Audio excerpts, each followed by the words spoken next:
I offer my most humble pranams at the lotus feet of our beloved Bhagwan Sri Satya Sai Baba, who is our friend, our guide, the one that plants the seed about coming to Prashanti Nilayam, which started back in September last year.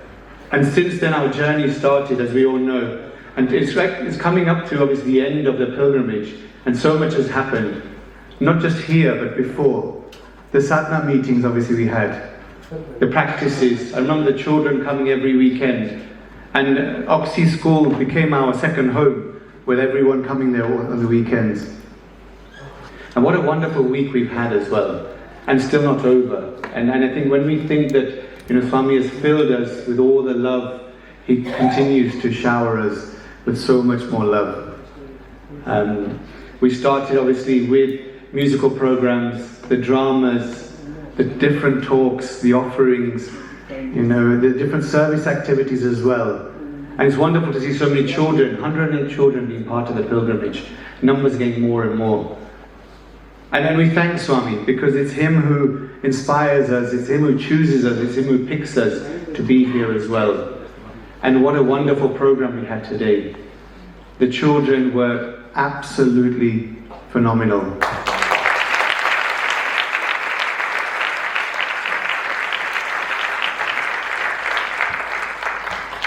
Once the program finished, I think each of us had many people coming up to us to say the children were fantastic.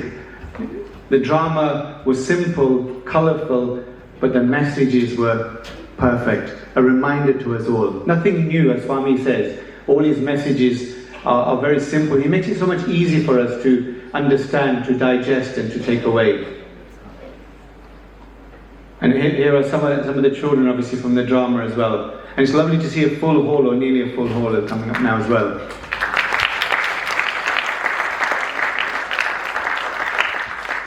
I won't take too much of your time. Today was really just a very quick welcome. It's also coming up to the end of our pilgrimage as well. But we're fortunate because we have our Sri SS Naganand sir has come specially to see us. And this is how Swami works. He gives us and gives and continues to give. And we keep talking about how kind Swami is. So without further ado, I'll just give you a quick introduction to Sri Naganand sir, and he'll come up and share some words with us as well. So Sri SS Naganand resides in Bangalore and hails from a distinguished family of lawyers and follows strongly in their footsteps. He's earned a Bachelor's of Commerce from St. Joseph's College of Commerce in Bangalore in 1977. Then completed the LLB with 3 gold medals from Bangalore University. He began his career in 1981, practicing both as a chartered accountant and as a lawyer in 2003. He was elevated as a senior advocate of the High Court of Karnataka. Uncle Naganand shares Satya Sai experiences. And this year is a special year for us, and this is why Swami brings a special guest like Uncle.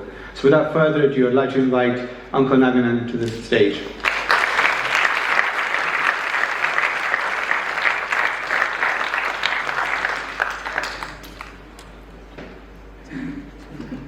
Om Shri Sai Ram.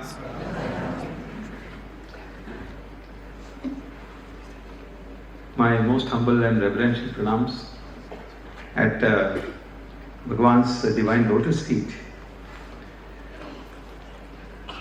It's always a very pleasant experience for me to come to Puttaparthi, though we come quite often, thanks to Bhagwan's blessings. Before Mahasamadhi, it was for more than 15 years or so, it was nearly a weekly visit. And those were the days when we did not have video conference, Zoom, Google Meet, WebEx. All these were not in vogue and not being used. So all meetings, discussions used to be held here with Bhagwan's divine presence. But I must tell you that these meetings were not like what we have today with the big agenda papers, and it was like minutes of the meeting circulated in advance. And the usual corporate style of functioning which we have all now got used to. So not that way. It was a direct meeting with Bhagwan. It was a direct meeting on issues of importance. And many times it was not like a formal meeting with everybody sitting. It was, Bhagavan would talk to some of us, then say you discuss with somebody, then come back after discussion, and then you again place the matter before Bhagavan. Then finally he takes a decision. That's the style in which we are functioning. But today it's different. We are now taking meetings practically anywhere. Just the other day, we had a meeting of a lawyers association, and we have in that meeting lawyers present from practically every time zone in the world. So somebody is waking up at 2 a.m., I wake up at 6:30 a.m., somebody in Singapore will wake up at 9:30 a.m. Like this, this meeting is like that, so we don't say good morning and all that, because we don't know it's night or morning somewhere. So one of the members said, I'm going to be on a flight on that day, I won't be able to join the meeting. I'm flying to Toronto from Singapore. So promptly our Secretary General said, no, you can't say that, that excuse doesn't exist now because all the flights have got Wi-Fi and you better log on when you're in the flight so you're at ease. So it's changed. But to see so many of you coming here, to be present here, it's such a great blessing to be in Swami's presence. And it always amazes me, like, the last 3 days, I've been, in and out of airports, in and out of different cities. So when I wake up in the morning, I have to scratch my head and look around and say, where am I now? And then you try to realize that you're in such and such a place. So that's my condition. So today, we were to come in late in the evening because my flight out of Bombay was at some 3:30, 4 o'clock, something like that. So we finished little early and came to the airport. We checked into that flight. And then we had a long wait. So I just went up to the counter and I said, ma'am, is there some way, is there an earlier flight I can take? And she said, the earlier flight is just now closed. So I said, I don't have any checked-in bags, just got 2 handbags. My wife also is there with me. So if you can somehow help, because the boarding is not yet started. She just hang on a minute. She preponed it. I didn't have to pay anything more. And I got a similar seat. And we flew 2 hours ahead. So that's how I was able to come and visit and be there during the Bal Vikas Children program today. Otherwise I would have missed it. So it was Swami's will that we could make it. Now, before actually coming here, Swami showed us that it was his will. I had my phone in my pocket. You may believe it or not. I was helping her to get off the plane. We had 2 handbags. So somebody was trying to help me with that. I said, no, don't bother, I can manage it. Exactly, I'm stepping off the plane. Bhagwan Aarti started playing. So I looked at my phone. I very rarely play Bhagwan's Aarti on my phone. No, I've not even recorded it. I don't know what happened. Suddenly he started playing. And then I started hearing it. And I told my wife, Swami is welcoming us to Bangalore and wishing us a safe journey to Puttaparthi by playing the Aarti. So then I heard it, I kept the phone in my pocket and I continued to walk. Then as we are exiting the terminal, I had the phone in my pocket. Again it started playing when I was about to get into the car. What do you say for this? For those of us who believe that Swami is there always, He is there everywhere, these are things which show us very clearly. Now, if you ask me a question, why so many of you have come here? What is it that has brought you here? The only thing, according to me, what brings us here is the presence of Bhagavan. And why is it we want to be in the presence of Bhagavan?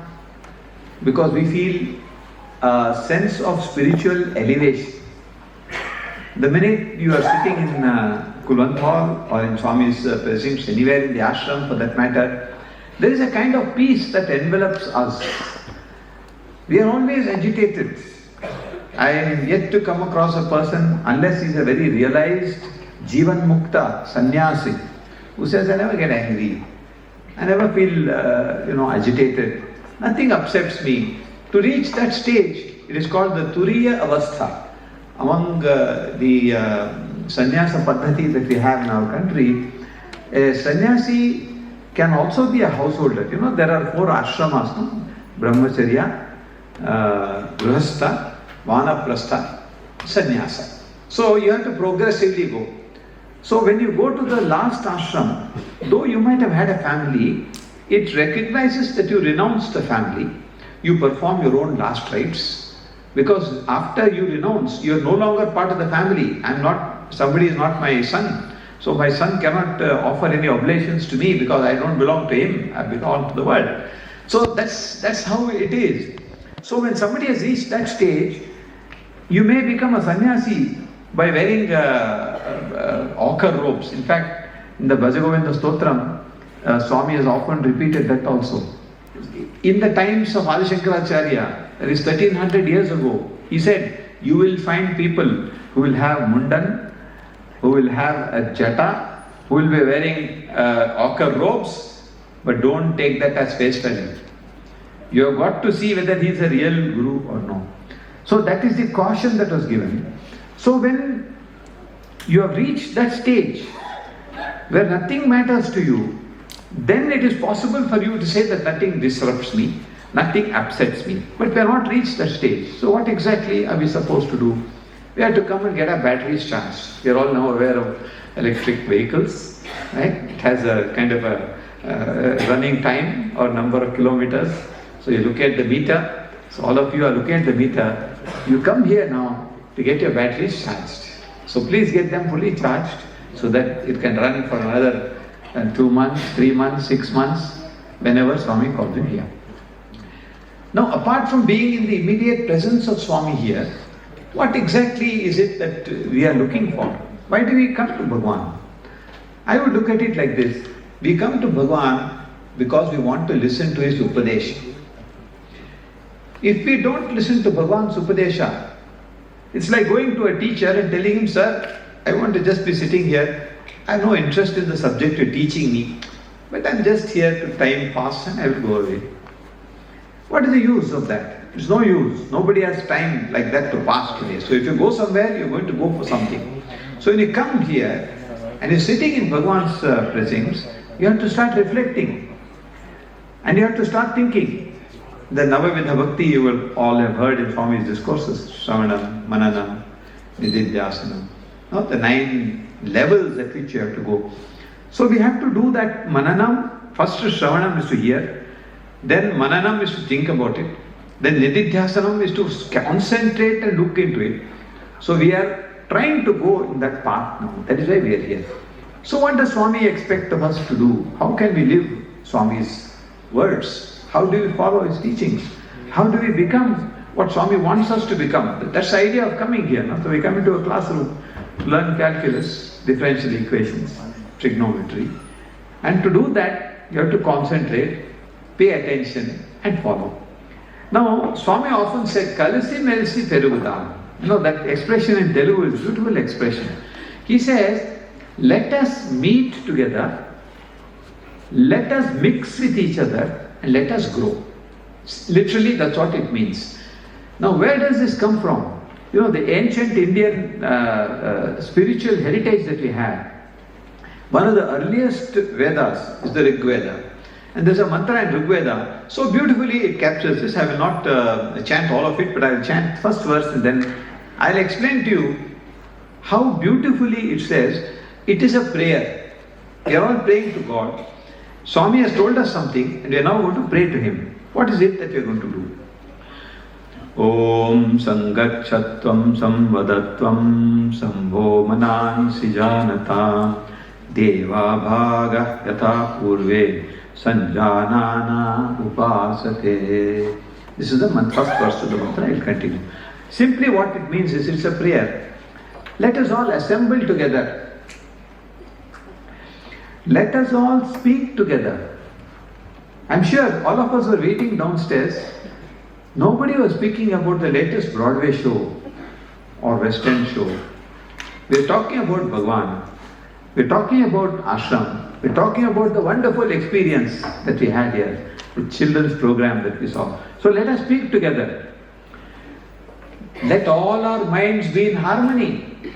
Everybody's mind, they're only thinking of Swami. They're not thinking of anything else. You're not thinking of your house, your cat, your dog, and they may be somewhere lingering in your mind, but we're not paying that much attention to it. Then they add to say that in the ancient times, all the people who worshipped the Supreme Divine Being, they were making this prayer. So it is a universal prayer which has come from times immemorial, asking God, let us be together, let us speak together, let our minds be in harmony. Samvo manam si janatam. Then the rest of it goes in the same vein. I'll just quickly tell you the gist of what it says. Very, very absorbing it is. When all thoughts are absorbed in the mantra, consciousness becomes fixed in the recollection of the most glorious. What is the recollection of the most glorious? Is thinking about Bhagavan, thinking about our experiences with Him, thinking about His divine form, thinking about how He spoke. Those of us who are blessed to be in His immediate company, how He spoke to us. In fact, just this morning, my wife was showing me a photograph with Bhagavan, and she remembered that before taking the photograph, Swami just nudged her hand. She was standing a bit, a little far away. He nudged her hand and said, "You must come closer." And then the photograph was taken. Now what I'm saying is, this mind, that photo must be at least 20 years old. But our mind is transfixed into that. So we are recollecting the most glorious moments. Then our minds are all absorbed in the same thoughts. Now, our hearts must beat in rhythm. There must be no difference between one heartbeat and the other. So, the whole spiritual experience of being in the presence of the divine is exactly this. Now, why is it that in most Indian homes, they will have a small mandir? In the West, I've seen, because of space and other constraints, they have a small niche or an altar, either in the kitchen or in the storeroom or living room. Somewhere they have. Of course, if you have little more luxurious, many people have a nice big altar in their home. It's like a puja room, it's like a mandir. And I've seen many sai centers are located in persons' homes. So beautifully they keep it. So why do we create that? We create it because even this Ashtanga Yoga, it says that when you're concentrating to do pranayama, you must always sit in the same place. As far as possible, sit in the same posture. As far as possible, do the same repetition of what your mind is used to doing, so that it's easier for you to connect. So we do all these things and we try to be in the immediate presence of Bhagavan. Now we may keep a photograph. Now in most of our homes, practically every room will have Bhagavan in it. Okay, there's very few rooms where we don't have a photograph or a picture or some memorabilia of Bhagavan. The minute our eye goes into that, suddenly our mind goes, oh, this, Swami gave me this on this time, this is what it happened. It's sort of fresh in our memory. So if we need to do that, we need this place. Now I'm going to ask all of you a question. Now, when you went to America, when you went to Europe, when you went to United Kingdom, wherever you went, right, you went as an immigrant, what is the first thing that we think of? Is we must have a house, isn't it? As long as you cannot afford it, you will probably rent a house. But the first thing that most Indians will think of is that, we need a home for ourselves. We need a shelter. We need a place which we call home. So we need a home for Swami in Europe. We need more than one home, because there are so many people here. When I went to America, I spoke to them the same thing in the month of May, and Swami had already put this thought in them. And in Dallas city, they've acquired a piece of land, and they felt that I could be of some use. So I went to visit that place. Such a beautiful piece of land. They have nicely designed everything. They want to replicate Prashanti Mandir there. I saw the plans, everything. Beautifully done. And it is literally a replica with all facilities that were there. They also want a replica of the Purnachandra Hall for a smaller gathering. I mean, it's designed in such a way, capacities are not so big, but that's the idea. Why? Because when we go there, our mind is going to get go back to Prashanti Nilayam. Many people may not be able to go back to Prashanti Nilayam very often. So for them, that is where you ought to be. Now when in your own mandir, if you have a mandir at home, you will certainly keep your Ishta Devata there, whoever it is, Radha, Krishna, Shivji, whatever your Ishta Devata will be there. Of course you will have Baba, and you will have parents, grandparents, they are our ancestors. Those are also placed in that. Why? Because we revere them. So now you look at all this. So my earnest request to you is, please take a little time out and try to find out if it is possible to set up a Sai center. Now why I am saying Sai center is, see, Swami said, I don't want any mandir. Right? So there is some reluctance. People feel, Swami said that he doesn't want a mandir, why should we build a mandir for Swami? It was against Swami's words. This is a feeling some people have. But I want to correct that. You see, Swami center, like I know that in Bangalore city, apart from Vrindavan, which is outside of the city, there are more than one centers. And when the centers were built, Swami entrusted it to his choicest chosen devotees, who he blessed for 30, 40, 50 years from one generation, second generation. He selected them and he said, yes, he permitted. The idea is that it should become Seva Kshetra. It is not that you build a big temple with a huge statue of Swami and you do all the Abhishekam and the puja and everything else. That's it and stop. It is not that. It is a place where everybody congregates. It is a place where everybody meets. Now, many of the centers and the meetings that I attended in the United Kingdom, we go to a school or we go to some other place, we have a makeshift kind of an altar, we have to, remove all the chairs and put everything back in place. You got it for a few hours, you pay them something, and you have no place of your own. You don't even have a place where you can keep your musical instruments. Whoever is in the bhajan group will have to carry it and bring it back. And if you want to have practice, you have to go to somebody's house or you have to be in some other place, hire another place. So if you have this, it will help all the Sai devotees to come to a place whenever they feel like. And in that place, like how we have now in the Kulwant Hall, in Swami's Samadhi, a very orderly system has been established. You can go by the clock. If you say it's 5 a.m., wherever you are in the world, if it's India 5 a.m., you know what is going to be happening here. Suprabhatam is going to be happening. At 6 a.m., you know that the Nagar Sankirtan is coming just next to the Purnachandra Hall and will be returning at 10 minutes past 6. 4 o'clock or 4:30, different times, you have Vedam starting. Now there is a certain regularity about it.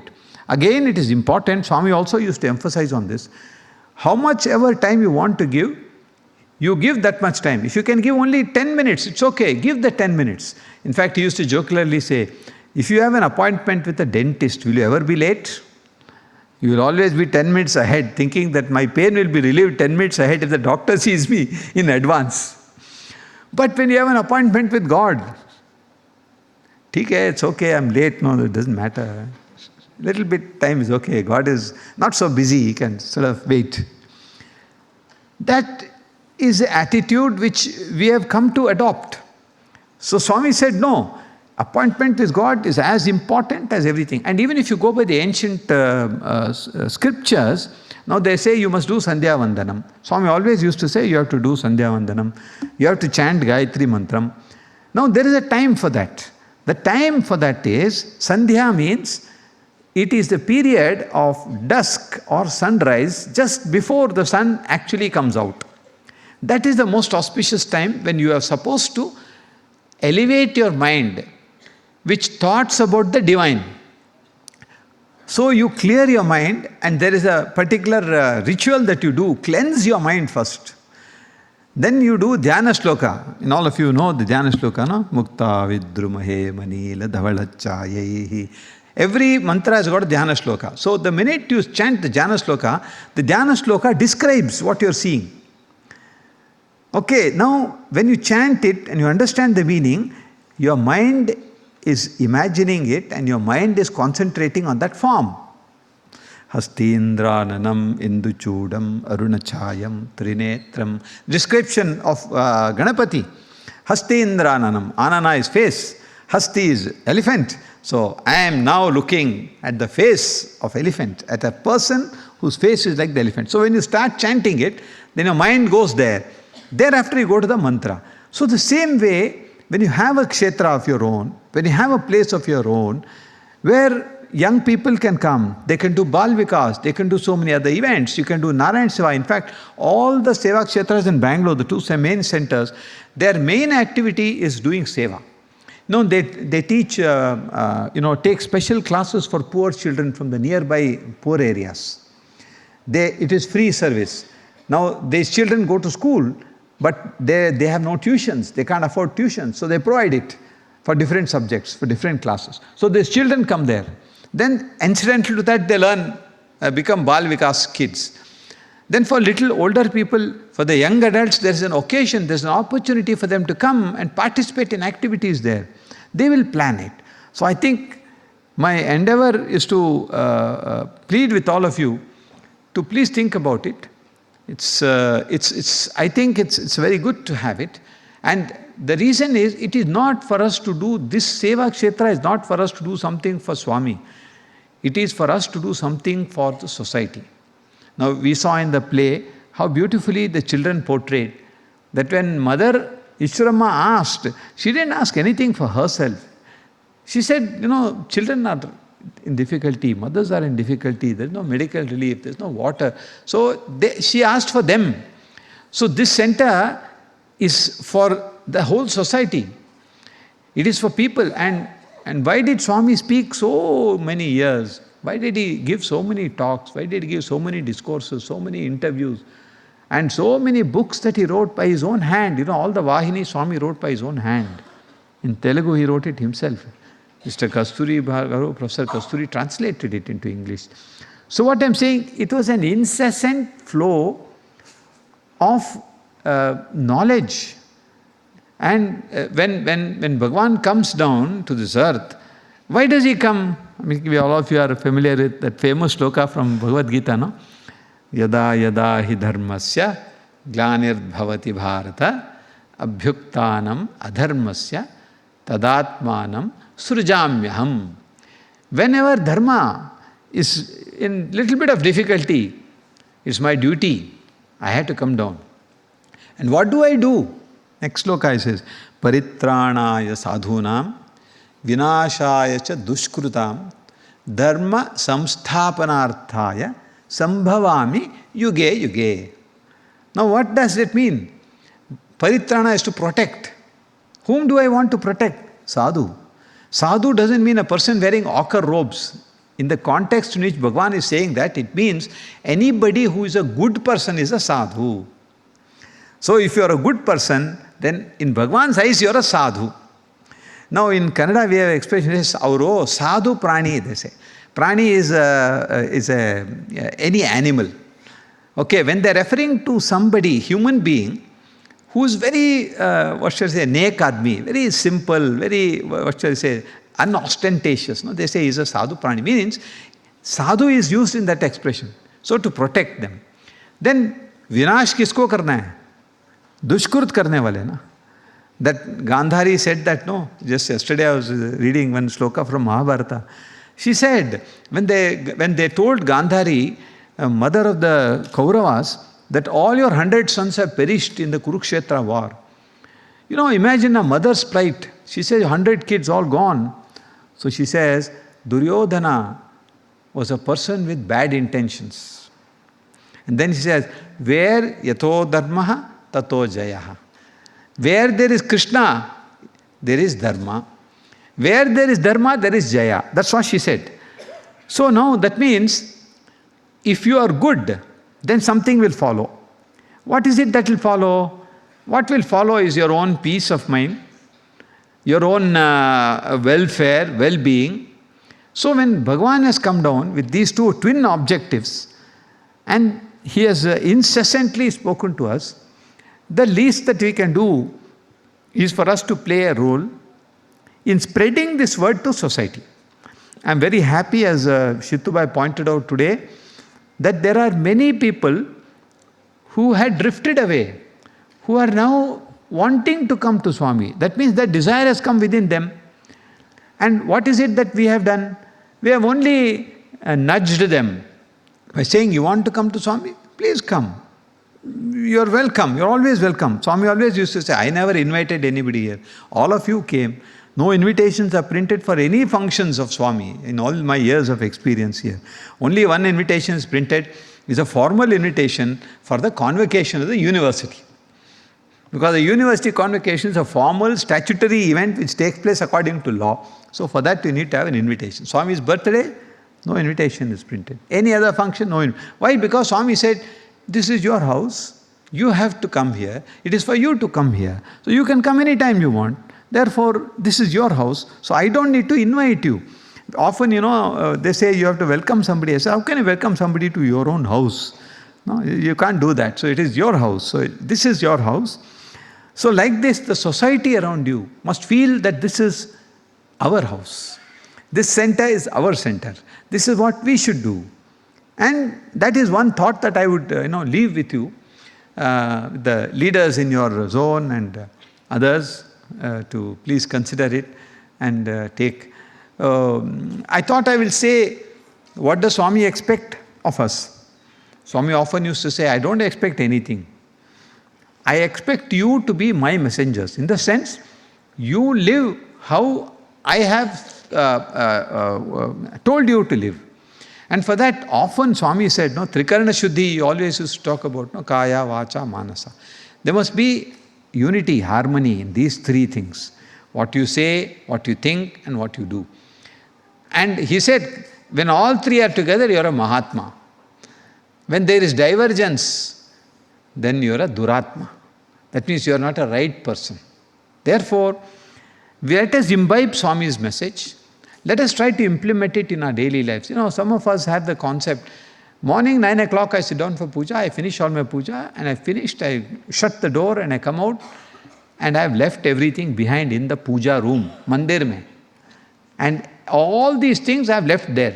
I don't carry them with me. It's no use being like that. No, you have to be 24 hours. There's a beautiful book, some of you are interested to probably read it. It's a book called The Way of the Pilgrim. It's written in the 30s by a Russian peasant who travels all around Russia. And he talks about the experiences that he had. He did only one thing. He only said 24 hours a day, my job, my mind was only on prayer. I did nothing else. So if you do that, your mind is going to change. Your whole outlook in life is going to change. Who doesn't have troubles? Can anybody say, I have no trouble? Obviously, very few people will say that. Most people will say, something is troubling me. But if you leave it to God, then He will take care of it. You give it to Him, it's for Him to take care of your problems. And the thing is, the timetables are different. God's calendar and our calendar are different. It's just like the astronomical calendars you have. The year of the earth is one. The year of the moon is different one. The year of Saturn is different. Jupiter is different. They're all moving at different speeds and different, trajectory. So God's time is not your time. It's like, if you did something good today, in your heart and soul, you helped somebody, you don't expect a credit to your bank account in the night. Na? You don't go and say, अरे आज इतना अच्छा काम किया है किधर है हमको एक भी डॉलर नहीं आया, पाउंड भी नहीं आया. No, you don't think like that. No? Because you don't do it for that. And again, Bhagavan Krishna, what did he say? Karmanyeva adhikaraste ma phaleshu kadachana. Never. You should think of the fruits of what you are doing. So when you are doing seva, again we saw that today, when you are doing seva, you are going to do something for somebody else. So when you do that seva, you should not do it with the feeling that I am helping somebody, I am doing something to somebody. You must be having a feeling to say, God, you've given me an opportunity, thank you for that. And with that sense, if you do, with no expectation, to say, today I donated 1,000 pounds, so I should win the next time I visit Los Angeles or I go to Las Vegas. अरे उस दिन 1,000 pound दिया था, अभी क्या है 10 pound भी नहीं आया इधर. Doesn't work like that, no? So you should never expect anything. Swami always used to say that, do your duty. You are supposed to do something which is good for you, please do it. Once you do it, that's the end of it. You don't keep track of it. There is one, according to Hindu scriptures, there is one Chitragupta. Chitragupta is a bookkeeper, right? He has accounts of all of us, of everything that we do physically and mentally. Okay? It's a AI connection like airdrop system, what we have now. Keep two iPads next to each other, just gets connected. No? So Chitragupta has got airdrop connection with our minds. Right? And he's got, super intelligence to see exactly what is happening. On the supercomputers today, they can do trillion transactions in 5 seconds. So like that, his capacity is there. So you ought to watch your mind, what you're thinking, what you're saying, what you're doing, and he's keeping a track. So once he balances the books, when the time comes for us to shed this mortal body, because we are not the body, it's just a shell we are in. We are the divine spirit inside. We are spark of the divine. That's why Bhagavan used to call us Prematma Swarupalara, Divyatma Swarupalara. No? That means you are spark of the divine. Your divine divinity yourself. So your body is just like wearing a different kurta. Like Shituba is wearing a nice kurta today. So something like that. So you just change it. That's it. Otherwise, kurta is just a kurta. You have to drop it. Like, the snakes, I'm sure all of you know. No? They shed their skin. So like that, the body is just like that. But the soul is immutable. Ajaha shashvato. That's how the Upanishads describe. Ajaha means one is not born. Shashvata is one who is eternal, permanent. That's the description. So when Swami has told us all these things, we have to reflect on that. And for that, we have to do sadhana. And the sadhana is by way of a collective thinking, and all of this is part of sadhana. It's not that you do one thing and you don't do the other. It's everything going together. So I think that is the message which, if we keep in mind, then we will be successful in our spiritual journey going towards God. Because all this is for that reason only, Again, I'm tempted to recite one last verse of Viveka Chudamani, where Adi Shankar Bhagavad-pada says, Durlabham triyame vaitat devanugraha hetukam manushyatvam mumukshatvam mahapurusha samshrayaha. It simply means this. 3 things are impossible to get. You will never get it. You can get it only by the grace of God. Devanugraha hetukam. Devara anugraha. With that only you can get. What are they? Manushyatva, being born as a human being. Second, mumukshatva. Mumukshatva means of the millions of people and hundreds and thousands of people all of you know in your respective countries, only few people have chosen to come here. Why? Acharya answers that by saying, because God's grace was on you to make you think that you must progress on the spiritual path. Many people don't think. All of us here are thinking, have thought. That thought has come to our mind that we should progress. We should go along this line. We have a guru, we have a God, we have somebody in front of us, we have an ideal. Let's follow it. That thought has come, no? The last one, which you can never get without God's grace, is Mahapurusha Samshrayaha. Mahapurushas are those divine beings, the great saints, being in their closeness, being in their vicinity, being in their drishti. Many people felt it.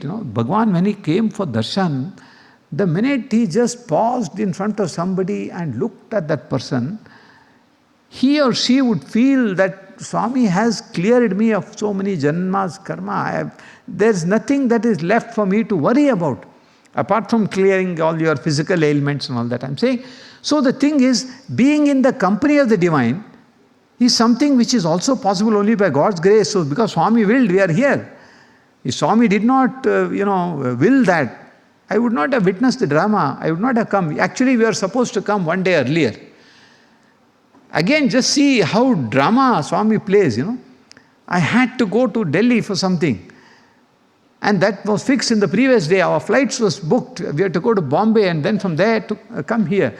That got cancelled. She went on her own. I went to Delhi. The long story, I won't bore you with all of that. But Swami made it possible. No, without his will, how it could happen? If I tell somebody all this, They'll say, no, no, simply aap jhoot bol rahe. Who will go to here, there and all and come here like this? They won't believe it, but it's happening. No? In our lives it's happening. I'm sure many of you will experience that. And therefore, I'd like to end by only praying to Bhagwan that please keep us in your tightest embrace. You have to keep us. The burden is on you. There is a Markata Nyaya and Marjala Nyaya.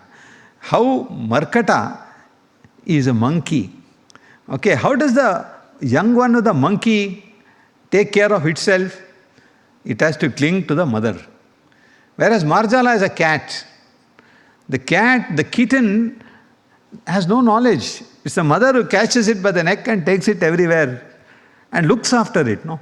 So we have to tell Swami, we will try to hold on to you tightly, but you also have a responsibility of catching us on our cuff, taking care of us in our life, look after us, make sure that we are good people, help us to go on your path, because only with His grace it is possible. Without His grace, it is not possible. That's what the Acharyas have said. So, Daivanugraha hetukam. So let us pray to Bhagwan that please bless us, please continue to bless us, and make sure that we don't stray from the path that you have given us, and give us the will and the energy to be steadfast. Swami always used to say this, and I'm going to end with that. Many youngsters, they feel ashamed to put a tilak or to put vibhuti. And so Swami used to say, why you are not putting? Because you feel that all your friends will make fun of you. No? So when you go out with your friends, you just rub it and go. When you are in the mandir, you wear it and go. Why? What is wrong if you feel that placing vibhuti on your forehead is going to give you some strength? If somebody asks, even today, every Friday I have the great good fortune of performing a Lalita Kunkumarchana at home. Every Friday I do that along with the puja. And then I wear chandan, on top of that I wear kumkum and go. Invariably, many lawyers see, did you go to the temple today? And some who know say, today, Friday, they'll say. That means they respect you for what you do. Why should you be bothered about what other people think about you? You should not be bothered. It's for you. And this is what we have been taught to do. So there's no harm in doing that. So we must be proud of our heritage, of our culture, of the teachings of Bhagavan. If somebody asks, yes, I'm a follower of Bhagavan. This is his teaching. And therefore I think this is the right path that I have chosen. And I would like to be on that path. No harm in saying that. We should say it with pride. And that is something which is left to us. We can always do that. And there's no need to convince somebody. But many people don't know this, you see, that they don't know this message of love. They don't know this message of compassion. They don't know this nishkam karma. They are not aware of it. Once, I think Shitubai only mentioned that some big fire happened. Prince Charles, he was then Prince Charles, and they had occasion with me. He asked, why are you people doing all these things? You're not connected with this. So then he had to be explained that we don't have to be connected. We are connected to the whole world. We are connected to every human being. We are doing this because we feel compassion for everybody. Daya Pushpam. Of course, I can go on, but I think my time is up. Therefore, I will stop. And thank you all very much. There's a few minutes of question time. I think I can take some.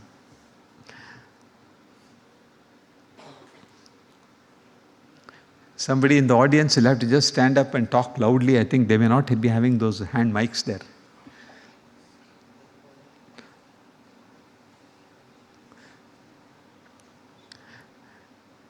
My professor always used to say that if there are no questions from the classroom, it means two things.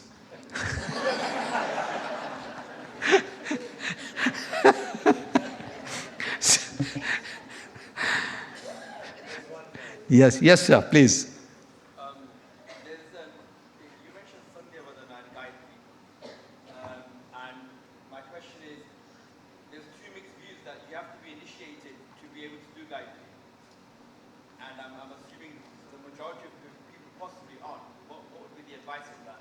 Swami has spoken very clearly on this. Swami has said that Gayatri mantra, you see, in the traditional systems of Indian religious practices, you cannot chant any mantra without being initiated by Guru.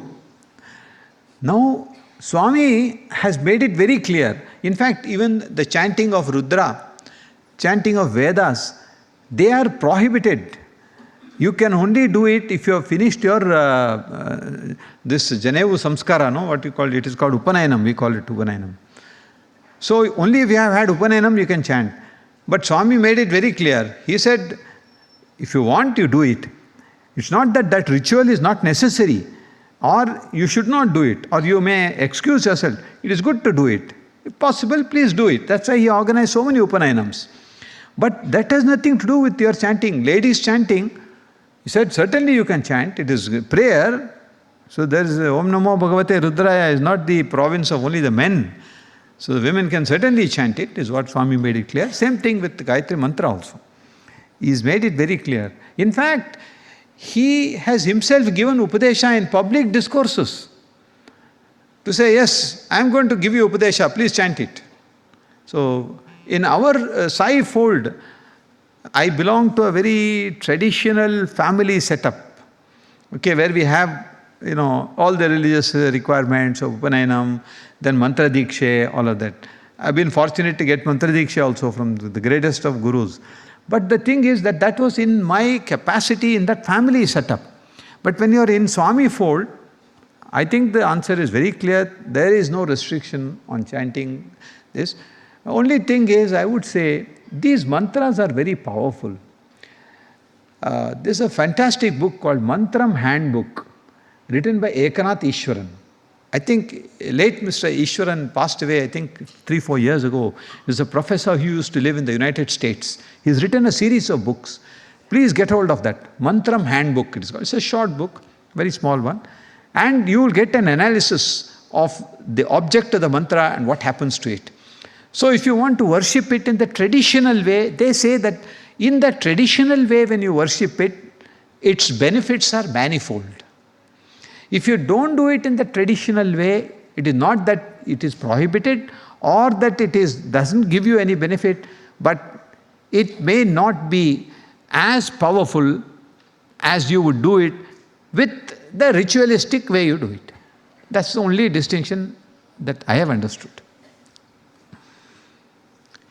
Ladies side, everybody is very busy. Any question? Otherwise the men will get more points. Yes, somebody there, please. Go ahead, talk loudly. No? They're in two minds. Okay, there's one hand up here. Can I request this gentleman? Yes, Sairam.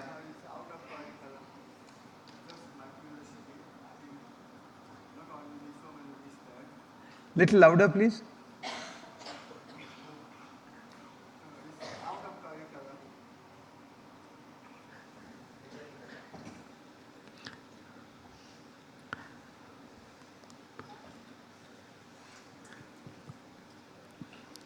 Because everybody should hear your question.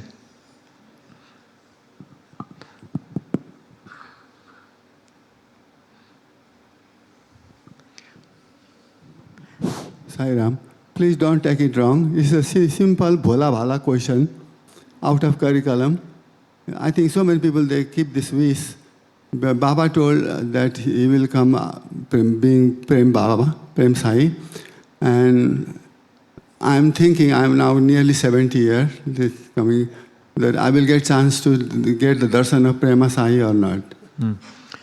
By Indian standards, you have exactly 30 years to go. So don't worry. And I must share this. On my morning walk, there's a gentleman, Desaraju Sundar Rao, his name is. He was born on the 12th of December 1925. He walks every morning. He remembers my name, my phone number, and he's in fit condition. He walks a little slowly. his eyes, his ears, everything. Sometimes somebody offers him a ride on a scooter, he sits and goes on scooter also. So, if all goes well, we are all supposed to live for 100 years. It could be more also. But what I meant was, see, Bhagavan often said many things directly to people. Personally, I have not heard Bhagavan saying that he will come as Prem Sai when he has come. I've seen writings. But in personal knowledge, if you ask me, I don't know. And Bhagavan has also not clearly indicated when and where. And in what, how will people know? The only thing I've heard, again from other sources, is that when Prem Sai comes, for a very long time, it will not be known to people. It's only at the very fag end of that avatar that people will actually identify, recognize and worship Prem Sai. That's what I have heard, but honestly, it's all hearsay.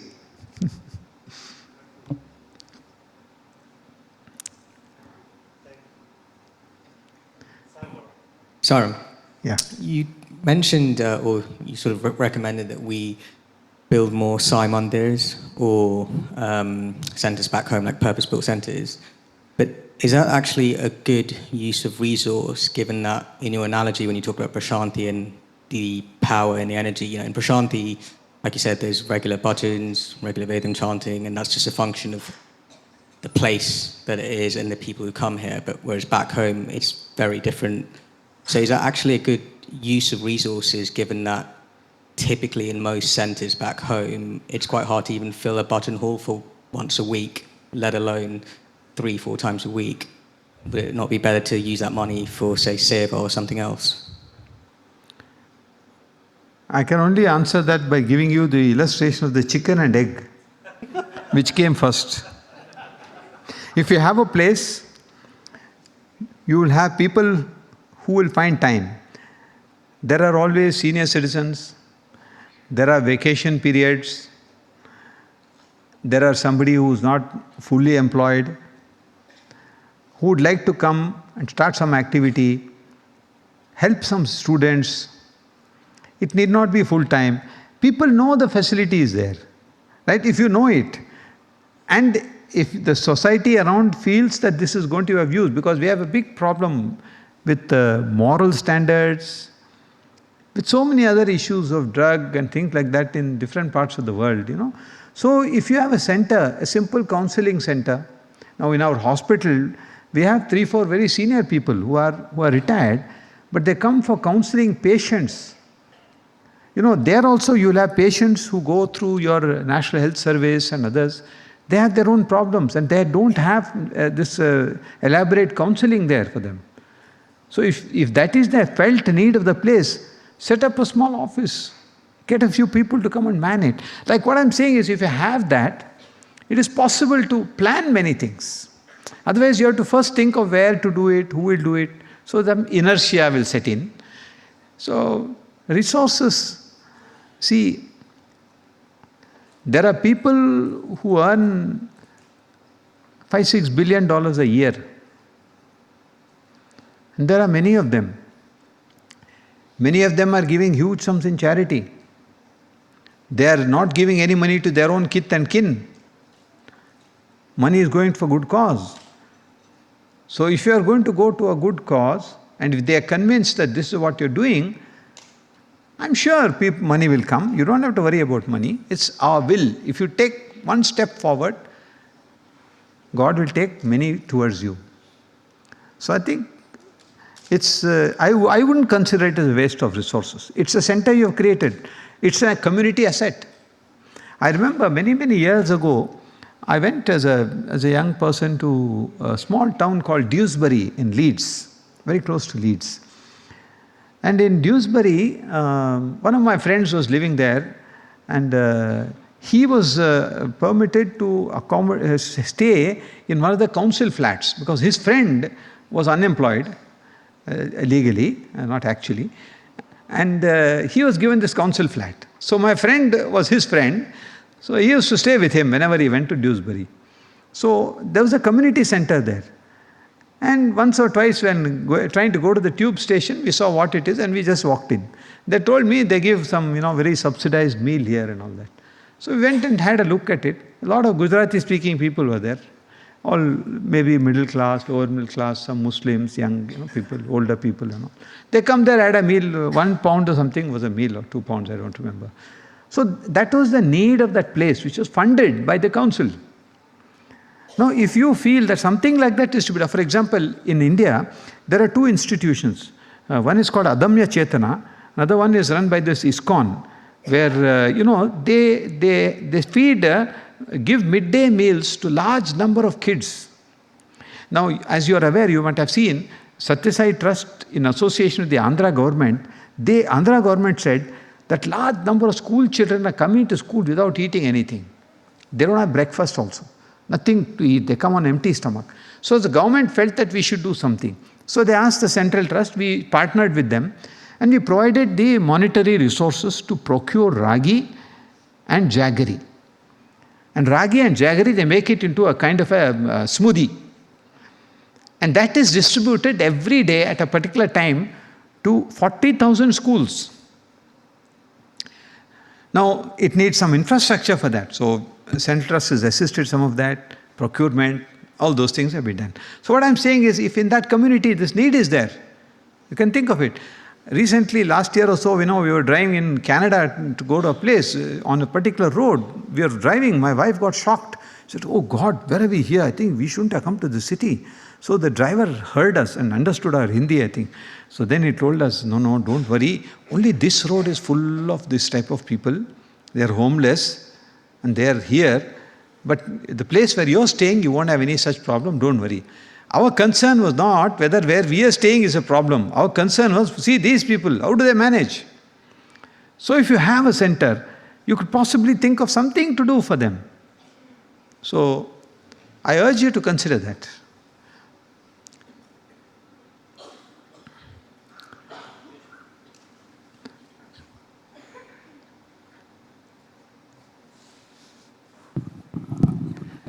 Saram, my question is about Brahma Muhurta. You said just a few minutes before sunrise.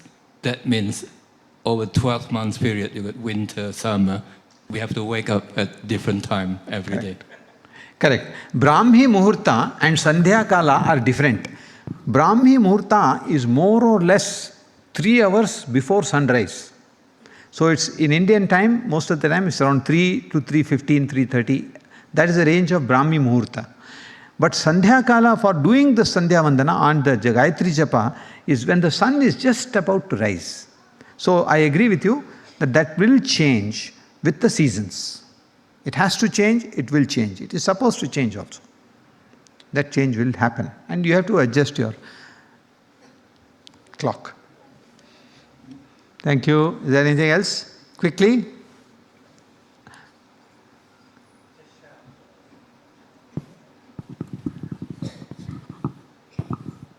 Saram, sir.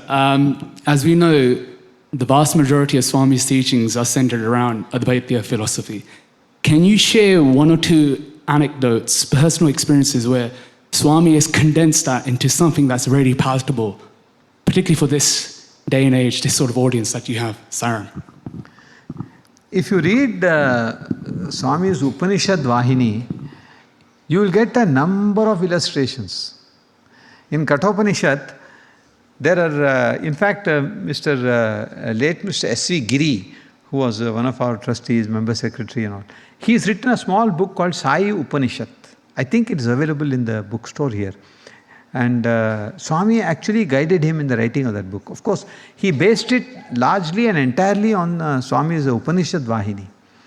And this is that. Now, you see, if you see Swami's discourse, I don't know, there is a new resource, probably, you can use that resource. It's now set up by the media center only. All of Swami's discourses and writings are available on it, and it has a search function. So if you just search in that, to say Swami on Shankaracharya, Swami on Upanishad, you will get all the references in one place. So you will find many of them. But I can only tell you that in many places, Swami has used the expressions which Shankara Bhagatpada, who is the proponent of Advaita Siddhanta, he spoke. Bhajagovinda Stotram Swami has said so many times. Bhajagovindam, Bhajagovindam, Govindam Bhajamudamate, Samprapte Sannihite Kale Nahi Nahi Rakshati Dukring Karane. So this is one of the important things, that is Bhaja Govindam. Same way, Ekam Sat Vipra Bahuda Vadanti. This is, Swami has referred to this also. There is only one truth. And people call it by different names. So what I am saying is, entire teachings of Swami are on the concept of there being no difference between divinity and humanity and humans, human soul. It is identical, and that is what Advaita philosophy also says. Advaita means no second one, and there's only one. Of course, there's a long discussion about quantum mechanics and the current thinking of what is a particle, does it exist at all? And it goes back to our ancient philosophers' thinking. Thousands of years ago, they said that matter doesn't exist. I mean, everybody said, what nonsense is this? I am existing, you are existing, this table is existing. But today the scientists are telling you, no, matter exists. So these are mantra drushtaras, they are called. They are people who that's why the Vedas are not called Smriti, it is called Shruti. Shruti means that which was heard. The great saints, the great rishis, they got divine revelations. That is why it is so permanent. That is why it is so universal. So I think number of occasions Swami has talked about Advaita, the manner he speaks. The very word he uses, Divyatma Swarupalara, means what? You are all embodiments of the divine. No? So that's it. Thank you. Thank you for your patient hearing. Sai Ram.